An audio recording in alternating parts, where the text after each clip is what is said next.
आज हम टाकोस बनाने का एक बहुत ही सिंपल और आसान तरीका देखेंगे और इन टाकोस को बनाने के लिए जो भी सामग्री लगेगी ये ऑलमोस्ट सभी के घर में होती ही है।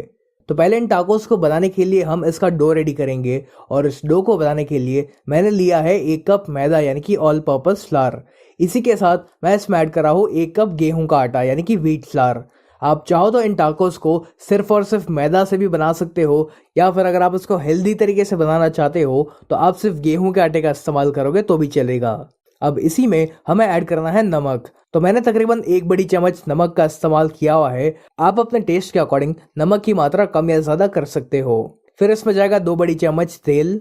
मैंने इसमें रिफाइंड ऑयल का इस्तेमाल किया हुआ है। आप किसी भी ऐसे तेल का इस्तेमाल मत करिएगा जिसका एक बहुत ही स्ट्रॉन्ग फ्लेवर हो।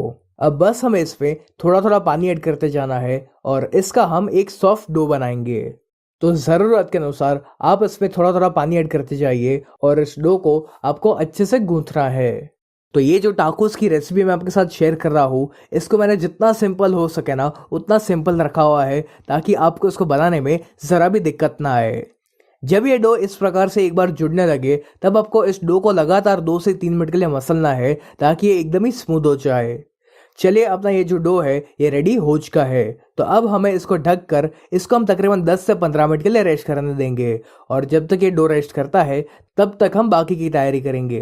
तो अब एक पैन में आपको लेना है 2 से 3 बड़ी चम्मच तेल और तेल जब अच्छे से गर्म हो जाए उसके बाद हमें इसमें ऐड करना है 1 प्याज और इस प्याज को मैंने लंबा लंबा कट कर लिया था।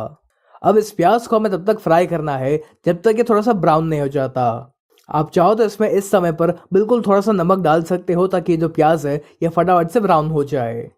इस तरह से प्याज को फ्राई करने से इसका जो फ्लेवर है ना वो और बेहतर हो जाता है। चलिए अब ये जो प्याज है ये ब्राउन हो चुका है तो अब हम क्या करेंगे कि इस पैन में से इस प्याज को बाहर निकाल लेंगे और जो एक्स्ट्रा ऑयल बचा हुआ है उसको आप साइड पर निकाल लीजिए या फिर इसी पैन में आप रख सकते हो क्योंकि वैसे भी हमें थोड़ी देर के बाद इसमें रोटी वगैरह सेकनी है। अब आपको लेने हैं 4 से 5 उबले हुए आलू और इन आलूओं को हमें पहले ग्रेट करना है। आलू को हम ग्रेट इसलिए कर रहे हैं ताकि इसमें आलू के कोई भी बड़े बड़े टुकड़े ना रह जाए। चलिए मैंने सभी आलूओं को ग्रेट कर लिया है। तो अब जो प्याज को हमने फ्राई करके रखा हुआ था वो हमें इसमें ऐड करना है। अब इसी के साथ मैं इसमें ऐड कर रहा हूँ 1 बड़ी चम्मच चिली फ्लेक्स। यदि आपके पास चिली फ्लेक्स ना हो तो आप लाल मिर्च पाउडर का इस्तेमाल कर सकते हो या फिर यदि आपको चिली फ्लेक्स घर पर बनानी है तो आप थोड़ी सी सूखी लाल मिर्च लीजिए और उनको मिक्सी में डाल के ग्राइंड कर लीजिए और आपकी जो चिली फ्लेक्स है वो रेडी हो जाएगी। चिली फ्लेक्स की मात्रा कितनी रखनी है ये आप अपने पसंद अनुसार कम या ज़्यादा कर सकते हो। अब इसी के साथ मैं इसमें ऐड कर रहा हूँ आधा छोटी चम्मच काले मिर्च पाउडर यानी कि ब्लैक पेपर पाउडर। फिर इसमें एक चटपटा टेस्ट लाने के लिए मैं इसमें ऐड कर रहा हूँ 1/4 छोटी चम्मच चाट मसाला। चाट मसाला की जगह पर आप इसमें थोड़ा सा नींबू का रस भी डाल सकते हो। फिर मैं इसमें ऐड कर रहा हूँ स्वाद अनुसार नमक। तो मैंने 1 छोटी चम्मच नमक का इस्तेमाल किया हुआ है। एक बात का ध्यान रखें कि आपको इसमें बहुत सारा नमक नहीं डालना है क्योंकि हमने इसमें चाट मसाले का भी इस्तेमाल किया हुआ है। अब सबसे आखिर में हम इसमें ऐड करेंगे थोड़ा सा कोरिएंडर यानी कि धनिया और फिर इन सभी को हम एक बार मिक्स करेंगे। चलिए अपना ये जो स्टफिंग है ये भी रेडी हो चुका है और हमारे डो को भी रेस्ट किए हुए तकरीबन 10 से 15 मिनट हो चुकी है। तो इस डो को हम वापस 1 मिनट के लिए मसलेंगे और फिर आपको क्या करना है कि इस डो को आपको 2 बराबर बराबर हिस्सों में डिवाइड करना है और अब किसी भी एक फ्लैट सरफेस के ऊपर या फिर एक चकले के ऊपर आपको थोड़ा सा मैदा या फिर गेहूं का आटा छिड़कना है और इसके ऊपर इस डो को रख कर हमें इसे रोल करना है। अब एक चाकू की सहायता से हम इसको बराबर बराबर हिस्सों में डिवाइड करेंगे और इतने डो की क्वांटिटी में से आप तकरीबन 10 से 12 टाकोस बना पाओगे। अब इस डो को हाथों में रखकर आपको इसको एक गोल शेप देना है और फिर एक चकले के ऊपर आपको वापस थोड़ा सा मैदा या फिर गेहूं का आटा छिड़कना है और इसके ऊपर हम इस बॉल को रखेंगे और इसको हमें इस मैदा या फिर गेहूं के आटे में अच्छे से डस्ट करना है। फिर एक बेलन की सहायता से हम इसको बेलेंगे लेकिन ध्यान रहे कि आपको इसको ना ही बहुत ज़्यादा मोटा बेलना है और ना ही बहुत ज़्यादा पतला बेलना है।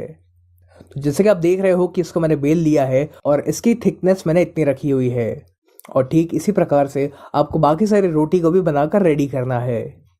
जब सारी रोटी बनकर रेडी हो जाए तब हम उनको सेकेंगे।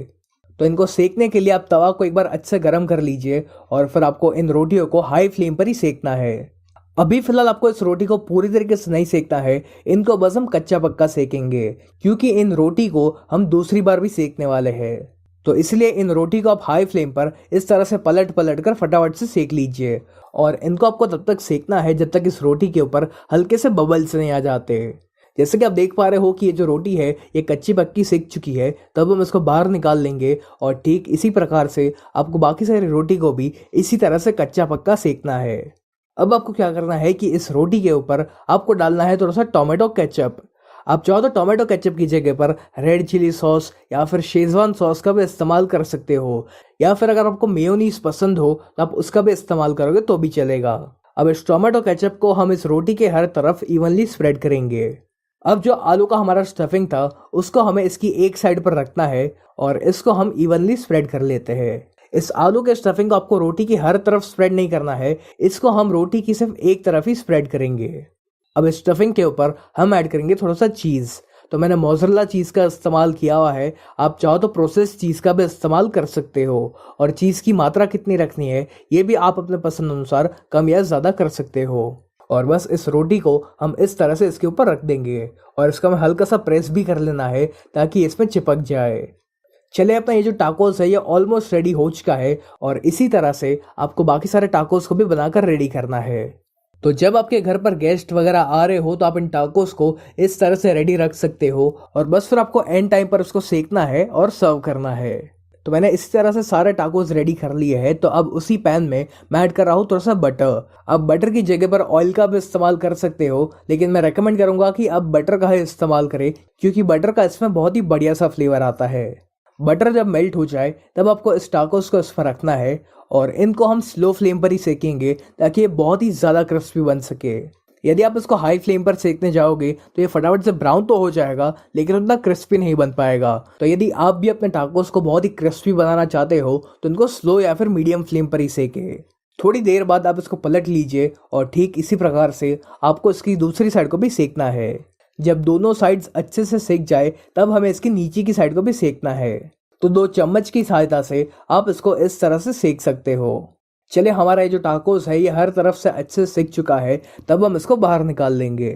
और ठीक इसी प्रकार से आपको बाकी सारे टाकोस को भी बनाकर रेडी करना है। तो ये जो टाकोस है ये दिखने में जितना सुंदर लगता है उससे कई ज़्यादा ये बनाने में आसान है और खाने में क्रिस्पी होने के साथ साथ ये बहुत ही टेस्टी बनता है। तो आप भी इस टाकोस की रेसिपी को एक बार ज़रूर ट्राई करना और आपको और कौन सी रेसिपीज जाननी है ये आप मुझे कमेंट करके ज़रूर बताएं। अब हम